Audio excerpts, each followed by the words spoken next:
Bismillahirrahmanirrahim. Assalamualaikum warahmatullahi wabarakatuh. Alhamdulillahirrahmanirrahim. Nahmaduhu wa nasta'inuhu wa nastaghfiruh wa na'udzu billahi min syururi anfusina may yahdihillahu fala mudhillalah wa may yudhlil fala hadiyalah. Pertama-tama, marilah kita panjatkan puja dan puji syukur kita kepada Allah Subhanahu wa taala yang telah memberikan nikmat sehat, tetap hidup sampai saat ini.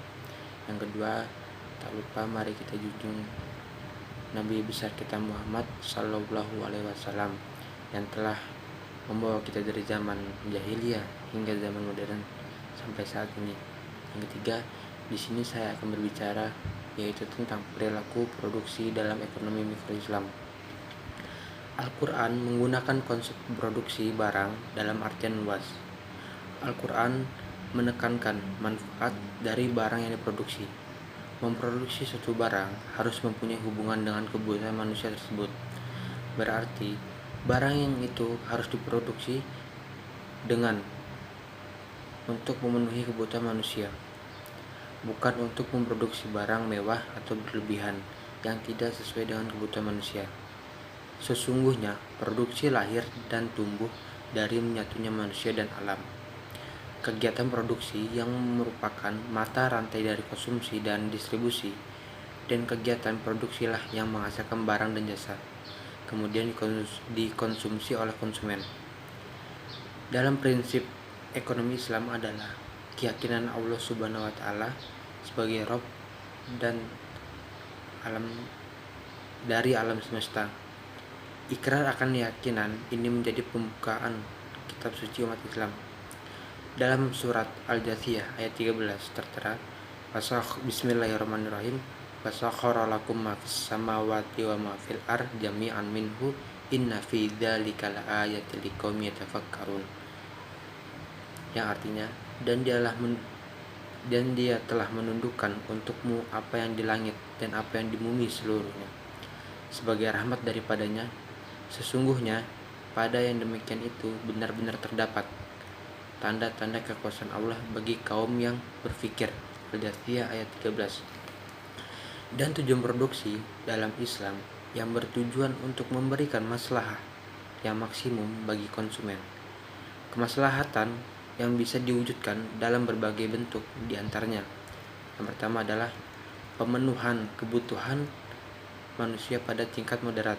Yang kedua adalah menemukan kebutuhan manusia dan pemenuhannya. Yang ketiga adalah menyiapkan persediaan barang atau jasa di masa depan. 4. Pemenuhan sarana bagi kegiatan sosial dan ibadah kepada Allah.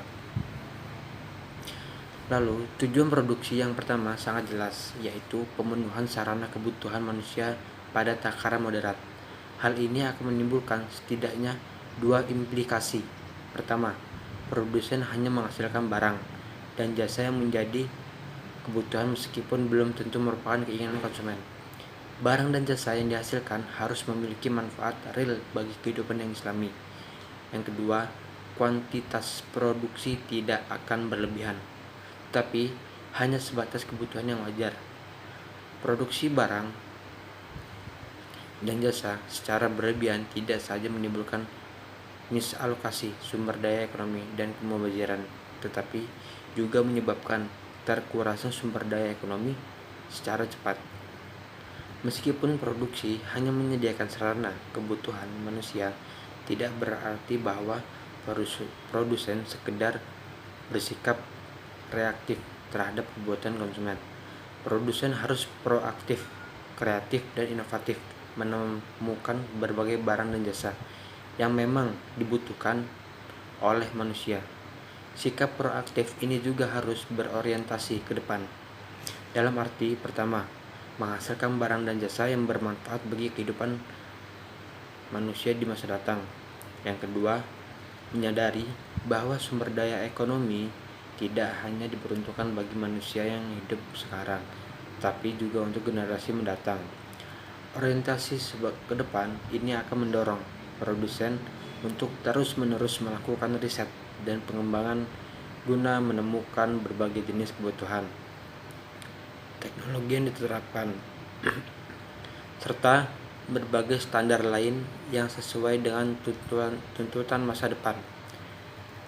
Efisiensi dengan sendirinya juga akan senantiasa dikembangkan, sebab dengan cara inilah kelangsungan dan kesinambungan pembangunan akan terjaga.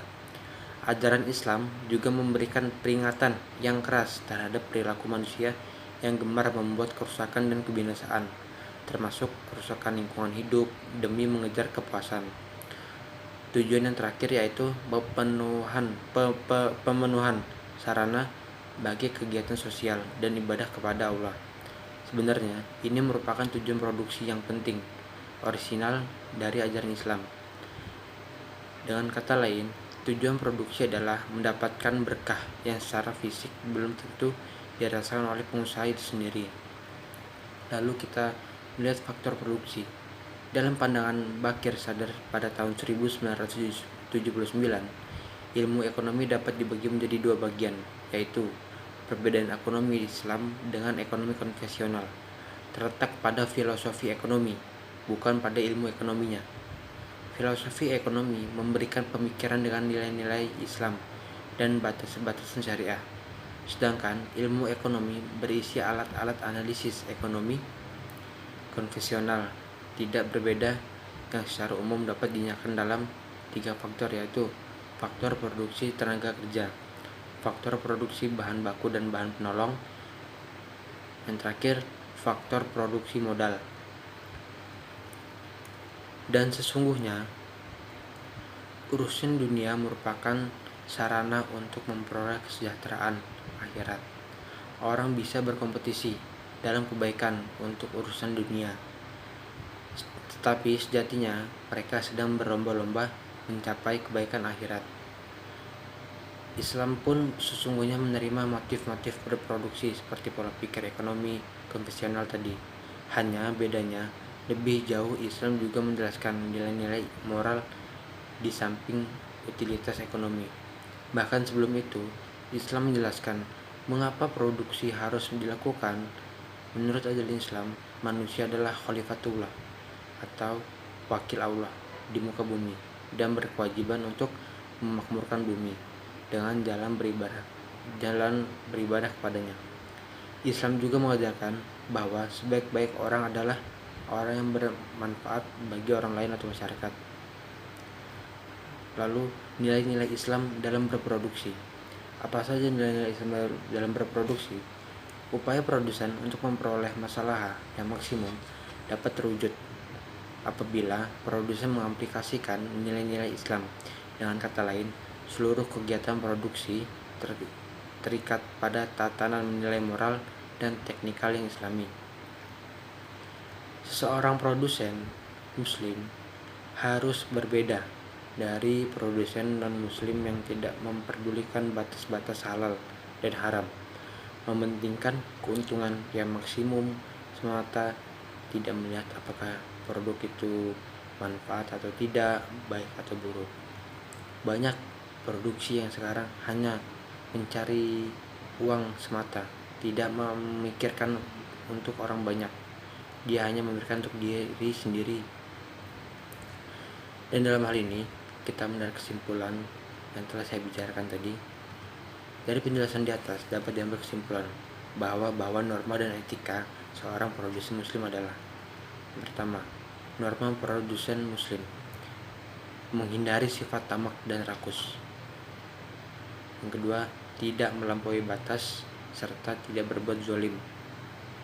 Yang ketiga, harus memperhatikan apakah produk itu memberikan manfaat atau tidak, baik ataukah buruk, sesuai dengan nilai dan akhlak ataukah tidak, sesuai dengan norma dan etika ataukah tidak.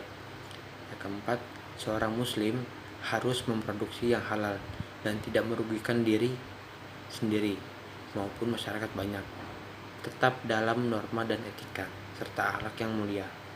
Yang kedua, etika produsen Muslim memperhatikan halal dan haram, tidak mementingkan keuntungan semata, diharamkan memproduksi segala sesuatu yang merusak akhlak akidah dan akhlak serta segala sesuatu yang menghilangkan identitas umat, merusak nilai-nilai agama, menyibukkan pada hal-hal yang sia-sia dan menjauhkan kebenaran, mendekatkan kepada kebatilan, mendekatkan dunia dan menjauhkan akhirat, merusak kesejahteraan individu dan kesejahteraan umum. Mungkin itu saja sampai dari saya. Bila ada kekurangan mungkin dari saya. Syukran. Wassalamualaikum warahmatullahi wabarakatuh.